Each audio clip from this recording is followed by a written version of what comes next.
സമസ്ത കോഴിക്കോട് ജില്ലാ കമ്മിറ്റിയുടെ തീരുമാനപ്രകാരം എല്ലാ മണ്ഡലം കമ്മിറ്റിയും ഉലമാ ഉമറ സദസ്സ് സംഗമം സംഘടിപ്പിക്കണമെന്ന് തീരുമാനിച്ചതിൻ്റെ അടിസ്ഥാനത്തിലാണ് ഇവിടെ ഇങ്ങനെ ഒരു മജ്ലിസ് നാം സംഘടിപ്പിച്ചിട്ടുള്ളത്. നമ്മൾക്കറിയാം, ബഹുമാനപ്പെട്ട സമസ്ത കേരള ജമിയത്തുൽ ഉലമ 100 വർഷക്കാലത്തോളമായി ഈ രാജ്യത്ത് ദീനിയായിരിക്കുന്ന സേവനം നടത്തിക്കൊണ്ടിരിക്കുകയാണ്.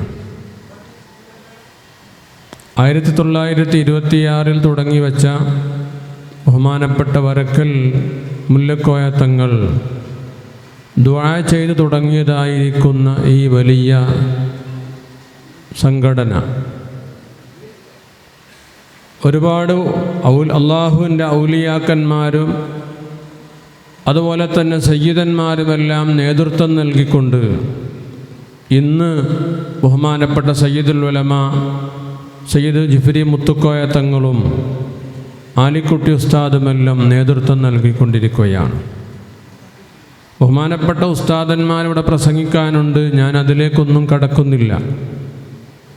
സമസ്ത എന്നുള്ളത് ഇവിടെ കൂടിയതായ നമ്മൾക്ക് ഓരോരുത്തർക്കും അറിയാം, അത് ശരിയായിരിക്കുന്നൊരു വഴിയാകുന്നു, സിറാത്തുൽ മുസ്തഖീമാകുന്നു, ശരിയായിരിക്കുന്ന വഴിയാണ്.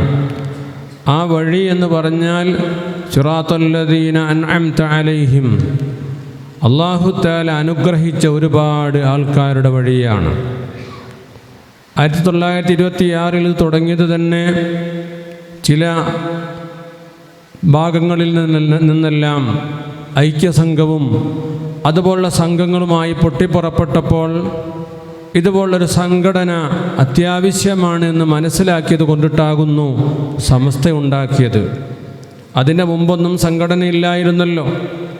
ഹബീബായ മുഹമ്മദ് റസൂലുള്ളാഹി സ്വല്ലല്ലാഹു അലൈഹി വസല്ലം തങ്ങളും അവിടുത്തെ സഹാബത്തുൽ കിറാമും കാണിച്ചു തന്നതായിരിക്കുന്ന സുന്നത്ത് ജമാഅത്ത്, ആ സുന്നത്ത് ജമാഅത്തിൻ്റെ ആശയങ്ങൾക്കും ആദർശങ്ങൾക്കും എതിരായിക്കൊണ്ടിട്ട് പല ഭാഗത്തുനിന്നും അസ്വാരസ്യങ്ങൾ വന്നപ്പോൾ ഈ ഉമ്മത്തിനെ ഇവിടെ ഈ ആദർശത്തിലായിക്കൊണ്ട് നിലനിർത്താൻ വേണ്ടി ഒരു സംഘം അത്യാവശ്യമാണെന്ന് ബഹുമാനപ്പെട്ട ഉലമാക്കന്മാർ സയ്യിദന്മാർ മനസ്സിലാക്കിയപ്പോൾ അവരുണ്ടാക്കുകയും അങ്ങനെ നാളിതുവരെയായിക്കൊണ്ട് നൂറ്റാണ്ടുകളിലൂടെ ആദർശ വ്യതിയാനമില്ലാതെ സഞ്ചരിച്ചു കൊണ്ടിരിക്കുകയുമാണ്.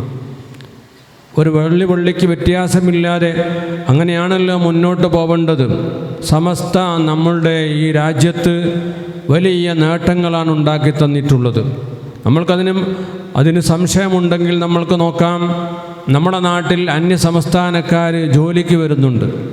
അവരുടെ പേരുകൾ മുഹമ്മദ് എന്നും സൽമാൻ എന്നും റഫീഖ് എന്നും ലത്തീഫ് എന്നും അങ്ങനെ മുസ്ലിമീങ്ങളുടെ പേരുകളാകുന്നു. ഒരു ഫാത്തിഹ ഓതാൻ അവരോട് പറഞ്ഞാൽ അവർക്ക് ഫാത്തിഹ ഓതാൻ ശരിയായ രൂപത്തിൽ ഫാത്തിഹ ഓതാൻ കഴിയാത്തവരുമുണ്ട്. എന്നാൽ പഠിച്ചവരുമുണ്ട്, ആ കൂട്ടത്തിൽ ഹാഫിളീങ്ങളെല്ലാം ഉണ്ട്. ഇതുപോലെ നമ്മളെ മക്കൾ ഫാത്തിഹ ഓതുന്നത് പോലെ, അല്ലെങ്കിൽ നമ്മളൊക്കെ ഫാത്തിഹ ഓതുന്നത് പോലെ ഇസ്ലാമിൻ്റെ കാര്യങ്ങൾ, ഇസ്ലാം കാര്യങ്ങളും ഈമാൻ കാര്യങ്ങളും പറയുന്നത് പോലെ, അതുപോലെ തന്നെ അനുഷ്ഠാന കർമ്മങ്ങൾ ഏതെല്ലാമാകുന്നു, വിശ്വാസപരമായിരിക്കുന്ന കാര്യങ്ങൾ ഏതെല്ലാമാണെന്ന് പറയുന്നത് പോലെ അവർക്ക് പറയാൻ സാധ്യമല്ല. എന്തേ സാധിക്കാതിരിക്കാനുള്ള കാരണം അവരുടെ നാട്ടിൽ ഇതുപോലൊരു സംഘമില്ലാത്തതിൻ്റെ പേരിലാണ്.